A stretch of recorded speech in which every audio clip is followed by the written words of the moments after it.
Brennois pour ceux qui connaissent sur le forum ATB. Alors, bonjour Michel. Bonjour Patrick. Alors ici, on a déjà eu l'occasion de voir ton bassin il y a quelques années en photo, qui est toujours disponible d'ailleurs sur ATB, la construction de ton bassin. Mais bon, tu as déjà une longue expérience maintenant au niveau du bassin.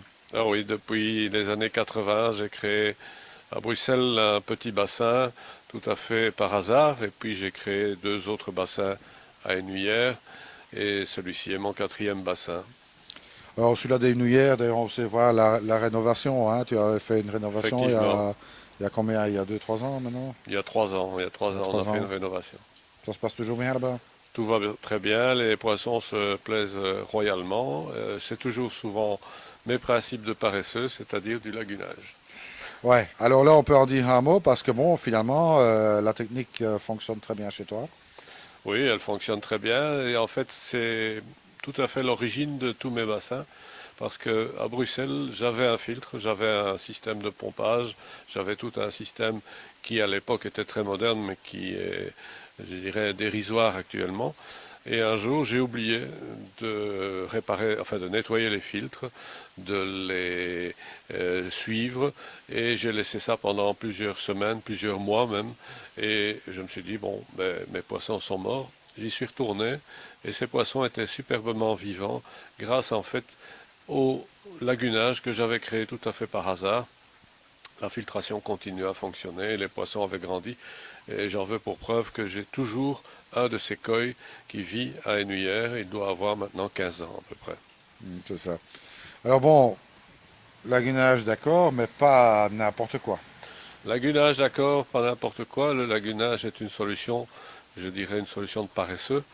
Une solution aussi intéressante au niveau euh, économie, puisqu'on n'a pas de frais de filtre, mais il faut être très attentif à ce qu'on fait. On ne peut pas se permettre, bien sûr, de mettre un petit bout de lagunage qui soit, je dirais, un dixième plus petit que le bassin normal. Mon expérience me fait dire que d'une part, il faut un minimum de 30% de volume de lagunage par rapport au volume total de l'eau du bassin, et d'autre part, bien sûr, une population de poissons très respectueuse de l'environnement, c'est-à-dire maximum, grand maximum, un koi par mètre cube. À ce moment-là, on peut s'assurer d'une stabilité du lagunage pendant de nombreuses années. J'en veux pour preuve celui-ci qui a été créé en 2001. Nous sommes en 2008. Je n'ai toujours rien fait au niveau du lagunage et pas eu un seul décès, sauf une autre histoire qu'on pourra raconter un jour Ah et que ouais, Patrick connaît bien. c'est une histoire un petit peu rocambolesque. Ouais. Hein, ça a fait travailler pas mal les ménages à l'époque, hein. Ah oui, oui, oui, ah oui, ah oui. C'était l'histoire de la giroflée des montagnes. Ouais, ouais. Qui est un poison violent pour les poissons, cette araignée, hein, la giroflée des montagnes. Ouais. Et personne ne pouvait me le dire à l'époque. Je crois que c'était en 2003. C'est comme ça d'ailleurs que Patrick et moi nous nous sommes connus, parce que personne ne pouvait nous aider ou m'aider, pas un spécialiste, pas un vétérinaire. Et pour finir, grâce à Internet, j'ai trouvé une information sur un site canadien qui me donnait l'information que la giroflée était nocive, voire mortelle pour les petits animaux. Il faut savoir que la giroflée des montagnes, c'est une plante qui pousse en montagne, et donc ne pousse pas à côté d'un bassin, mais j'en avais placé une. Et les koi, gourmands comme ils sont, bien, ils ont pris les graines qui tombaient de la giroflée, et je crois qu'en l'espace d'une semaine, je dois avoir perdu de l'ordre de 13-14 koi. D'ailleurs, j'étais là. Dommage, à l'époque, il n'y avait pas de vidéo, bien sûr. On avait pu constater le décès devant nos yeux d'un koi, hein, qui était mort d'une façon fulgurante, hein. C'était très brutal parce que le poisson, en fait, nageait normalement, et puis à un moment donné, il se retournait le ventre en l'air et il coulait, et il était mort. Et c'était tout. J'ai eu porté des poissons morts un peu partout, notamment en marche également, et personne n'a été capable de me dire ce qu'il y avait. Alors bien, donc ton bassin, il est composé donc en fait de trois parties. Effectivement, il y a un petit bassin supérieur, il y a un lagunage de 6 mètres cubes, et puis il y a le grand bassin inférieur. C'est ça. Alors, le lagunage, vous pouvez voir dans le site comment est-ce qu'il est alimenté. Il y a toute une tuyauterie là qui alimente ça. C'est quelque chose d'extrêmement simple. Vous avez deux pompes de remontée qui se trouvent dans le bassin inférieur. Elles sont couplées à un système de tuyaux donc Perforé. de tuyaux perforés. Il y a à peu près 30 mètres de longueur de tuyaux perforés dans le pied du lagunage, au-dessus duquel j'ai mis simplement de la pouzzolane ou de la pierre de lave. Et c'est tout simple, rien d'autre. Vraiment, franchement, rien d'autre. Donc, un tuyau de drainage, hein, donc, ou tuyau Oui, perforé. Quel diamètre tu as utilisé? 50. Du 50 mm? 50, oui, oui. Oui. J'ai deux pompes par sécurité, parce que bien sûr, comme je suis en bassin étagé, le risque est évident que l'anti-retour qui se trouve dans les circuits ne fonctionne pas. Ça n'a jamais très bien fonctionné, donc en fait deux pompes pour me permettre d'une part d'avoir toujours une remontée d'eau en cas de panne d'une des pompes, mais si j'ai une panne due à, par exemple à une panne électrique, bien sûr l'eau va descendre, les bassins supérieurs vont se vider, mais ils ne vont pas se vider complètement puisque en fait l'ensemble se trouve calé à peu près 30 cm par rapport au bassin inférieur. C'est ça. Donc, alors le bassin, tu avais fait le choix. En fait, à l'origine, il y avait déjà le mur de départ qui était là. C'est ça, oui, il y avait la margelle qui est en pierre bleue. Mhm. Celle-là existait. Il y avait autour d'elle, enfin, à l'intérieur de cette margelle, il y avait simplement un terrain avec des graviers, de la terre et c'était tout. Donc, tu as profité de cette margelle pour créer le bassin principal. Et puis alors, tu as rajouté les deux bassins supérieurs. Voilà, oui. Oui, oui. On a fait un premier plan. En fait, il faut savoir que le jardin était au départ quelque chose de très, très simple. C'était un jardin de curé que nous avons transformé après avoir fait des relevés topologiques pour essayer d'obtenir un autre aspect de volume que nous avons modifié de manière très importante. Donc nous avons fait beaucoup de transformations, déplacements de terre très importants aussi, et nous avons voulu intégrer le bassin dans l'ensemble des volumes. C'est pour ça que nous avons deux niveaux dans ce bassin principal. Alors maintenant, les plantes ont bien pris. Donc, d'une part, il y a les plantes aquatiques. C'est ça, oui, il y a les plantes aquatiques, mais bon, il y a les plantes habituelles, il faut les surveiller. Elles poussent beaucoup trop vite. Donc on doit en retirer à peu près toutes les 2 semaines, on doit en retirer parce que sinon elles envahiraient complètement l'eau, sauf l'endroit où se trouvent les coils, parce que là, eux se chargent de faire le ménage. Tout ça. Donc, il reste quand même encore dans la partie lagunage une partie d'eau libre. Oui, bien sûr, mais à peu près 3-4 cm de haut, pas beaucoup plus, mais c'est très variable, ça dépend du moment où on passe, parce qu'on passe dans le lagunage pour aller le nettoyer, donc on écrase un petit peu, on déplace la pouzzolane, et donc, mais le lagunage chez nous est complètement noyé. C'est ça. Alors évidemment, bon, tout ça, ça a pris de l'ampleur, je veux dire, au niveau des plantations, hein, par rapport à il y a quelques années. Ouais. Ça devient vraiment somptueux maintenant, hein. Ah oui, oui, mais bon, c'est l'ensemble du jardin. Le bassin n'est pas à lui tout seul. En fait, c'est vraiment une recherche de création d'un ensemble pour que ce bassin soit intégré, pour que le jardin en lui-même soit confortable, que le bassin soit visible de plusieurs points. Donc, nous avons la chance d'avoir une très bonne exposition, une très bonne terre et des plantes qui poussent. On doit les retenir. Alors il y a encore deux petites choses à dire. Tu as aussi un bac de quarantaine que tu as fait Oui. tout à fait en haut du terrain. J'ai fait un bac de quarantaine qui est basé sur une autre technique que celle que j'ai utilisée pour le bassin principal, puisque j'ai utilisé de la bâche pour le bassin de quarantaine.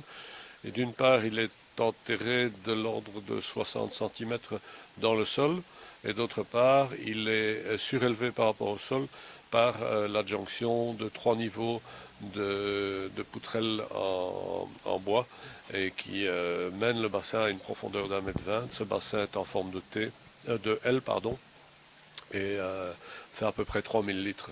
Dedans, il y a en permanence 3 poissons que j'appelle les poissons de contrôle.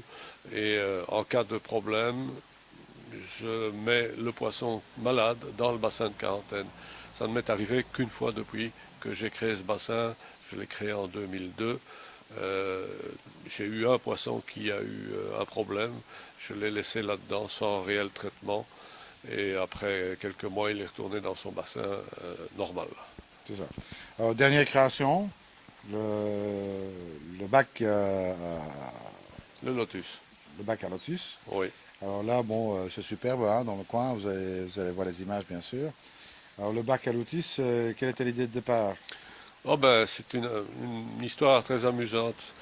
En fait, nous sommes partis il y a quelques années, Patrick et moi et d'autres membres d'Aquatech Nobel, faire je dirais, des visites du côté de la Bretagne. Et nous avons rencontré un monsieur tout à fait passionnant qui était fou de lotus, fou de nénuphars et fou de jardins japonais et de koi. Ce monsieur possédait un terrain de plus de 2 hectares pour s'exprimer.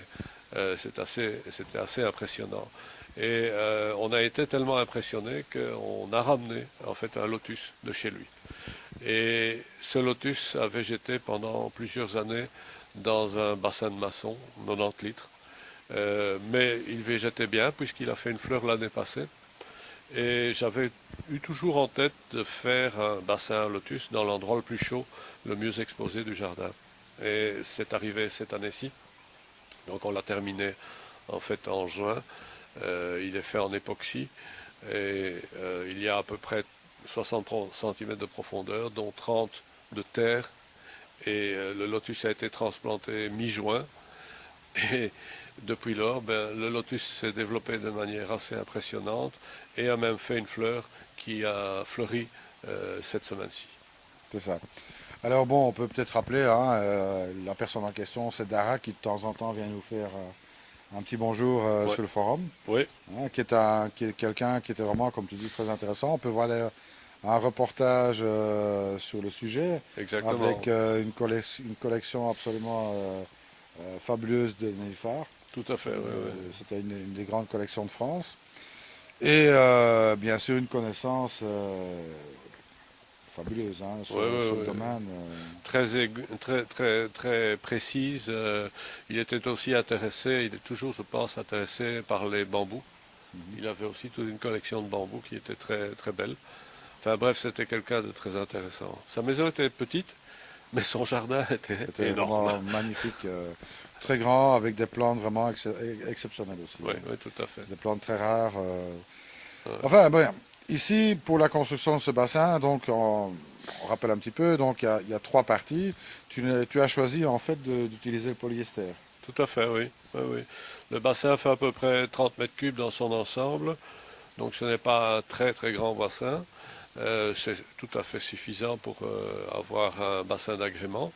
Et on a effectivement creusé le bassin dans la terre. On a fait des fondations pour faire un mur périphérique. Et puis on a également coulé une dalle sur le fond. Et là-dessus, on a recouvert l'ensemble de fibres de verre. C'est ça. Alors, tu as un conseil à donner pour les gens qui voudraient tenter cette aventure-là? Il faut avoir une grande systématique, comme en toute chose. Il faut d'abord bien penser son projet, faire des dessins, poser des questions, se documenter et puis se lancer avec courage parce que c'est pas toujours évident de le faire. Il faut être attentif à faire quelque chose qui est endurant, durable et pas quelque chose qui sera démoli après quelques hivers. Ça dépend bien sûr de l'endroit où on va. En Belgique, les hivers sont de moins en moins rigoureux, mais bon, j'ai quand même construit quelque chose de solide puisque les murs sont en bloc de béton, le tout cimenté et de l'époxy tout autour. Alors les conseils, bon, il faut s'adjoindre les soins d'un bon maçon si on n'est pas maçon soi-même. Ça c'est une chose. Et l'époxy en soi-même, c'est vraiment quelque chose de très facile à placer. Il faut surtout être encore une fois très systématique. Jean-Claude qui a fait le même travail pourra le dire. Il a fait un superbe bassin également dans la région de Bruxelles. Oui, d'ailleurs, Jean-Claude n'est pas du tout un manuel puisque c'est un comptable. Ah, oui, Jean-Claude, c'est un comptable, mais il a fait son bassin lui-même. Donc, moi, je peux vous le confirmer et je peux vous dire une chose, c'est un superbe bassin qu'il a fait, une très belle réalisation. Et ce qui veut dire qu'en fait, c'est à la portée de tout le monde. Il suffit de se documenter, de bien comprendre comment la technique de l'époxy fonctionne, de respecter les paramètres qui sont les répartitions de résine, de colorants, de durcisseurs, respecter aussi les températures, ne pas faire ça quand il fait trop froid, ne pas faire ça quand il fait trop chaud, être attentif, ne pas vouloir tout faire en une fois. Il faut travailler par petites surfaces parce que sinon on n'y arrive pas, c'est trop compliqué à manipuler. Il ne faut pas oublier que la résine, c'est vraiment du verre. Enfin, la fibre, c'est vraiment du verre et la résine est un produit qui dilue la fibre de verre. Et donc, au fur et à mesure qu'on en met, au fur et à mesure, le mat de verre s'assouplit et pour finir fond dans les mains pratiquement. Donc si on essaye de mettre des grandes surfaces, on risque à tous les coups de se planter royalement et alors d'avoir vraiment quelque chose d'impossible à maîtriser. Donc gros conseil, il faut au moins travailler à deux, peut-être même trois. Il y en a un qui doit placer les panneaux de fibres, l'autre qui doit débuler et le troisième qui doit aider à servir ceux qui sont en train de travailler. Un gros conseil, c'est de bien étudier la méthode et la façon de commencer et de continuer et de terminer la pose de la fibre. Il faut bien sûr ne pas faire comme Gaston Lagaffe qui peignait sa pièce et qui ne savait plus sortir parce il avait oublié qu'il devait passer par la porte. Donc ça, ce sont des choses auxquelles il faut faire très attention. Mais sinon, non, c'est pas compliqué. Bien découper toutes ces pièces à l'avance, ça c'est sûr. Si on doit découper pendant qu'on a fait le mélange, il ne faut pas oublier qu'un mélange, suivant la température, durcit entre un quart d'heure et une demi-heure. Donc on n'a pas beaucoup de temps pour utiliser le mélange. Donc il ne faut pas non plus faire des mélanges trop importants si on n'est pas trop nombreux, et ainsi de suite. Voilà. Mais en fait, tu ne décourages personne à le faire. Non, pas du tout. Oh non, non, non, en aucune façon. Je trouve que c'est la méthode la plus facile quand on fait des bassins qui n'ont pas des volumes développables. À ce moment-là, on évite tous ces aspects inesthétiques de plis dans les bâches ou dans les PVC. Un conseil encore peut-être pour les débutants, qu'est-ce que tu leur dirais, toi qui as quand même une expérience maintenant de 20 ans? Oui, à peu près. Mais faut jamais vouloir aller trop vite. Il faut prendre son temps, essayer de comprendre. Ne jamais commencer par un bassin qui est trop grand. Ne pas acheter n'importe quel poisson. Ne pas acheter non plus des poissons hors de prix. Parce qu'à ce moment-là, on va avoir mal au ventre si on les perd. Être très prudent. Ne pas acheter n'importe où non plus. Il faut acheter chez des producteurs ou des revendeurs qui sont renommés et reconnus. Personnellement, je suis très très très prudent. Je n'ai plus acheté de poisson depuis maintenant à peu près 4 ans euh, et je n'ai pas une seule maladie à déplorer, mais je suis extrêmement prudent je dirais dans l'élevage de mes poissons. Je ne nourris pas beaucoup non plus. Je nourris une fois, voire deux par jour, et encore ceci uniquement dans les périodes très chaudes. En hiver, j'arrête. Euh, mais je ne fais rien de particulier, si ce n'est que je ne cherche pas à changer tout le temps mes poissons. Et je pense qu'un des gros problèmes que rencontrent les amateurs, c'est de dire, tiens, ce poisson-là, il est beau, je l'achète, et je l'achète n'importe où. Je passe par là, ben, je vais acheter un poisson. Et puis je le mets dedans, et le poisson, ben, il porte des maladies, et il va évidemment transmettre ces maladies à tous les autres. Et il va perdre tous les autres aussi. Et donc ça, c'est vraiment très désagréable parce que l'investissement est quand même très élevé. Bien sûr. Alors, Michel, bon, ben, de toute façon, nous, on se reverra très bientôt, Oui, bien sûr. hein, on aura l'occasion peut-être de réaliser ce qu'on a toujours dit de faire, hein. Oui, En fait, Michel est un passionné de photos. Et bon, on a toujours dit qu'on allait faire un gros reportage sur la Gelbic, pour autant qu'elle existe encore, hein, mais on verra. Ben, on devra se partager, mais enfin, on a la chance d'être bilingues tous les deux. Ouais, ça pose pas de problème, On hein. est des vrais Belges, nous. Voilà. Alors, comme je dis toujours, surtout, ne soyez pas sages et à très bientôt sur ATB. Salut à tous.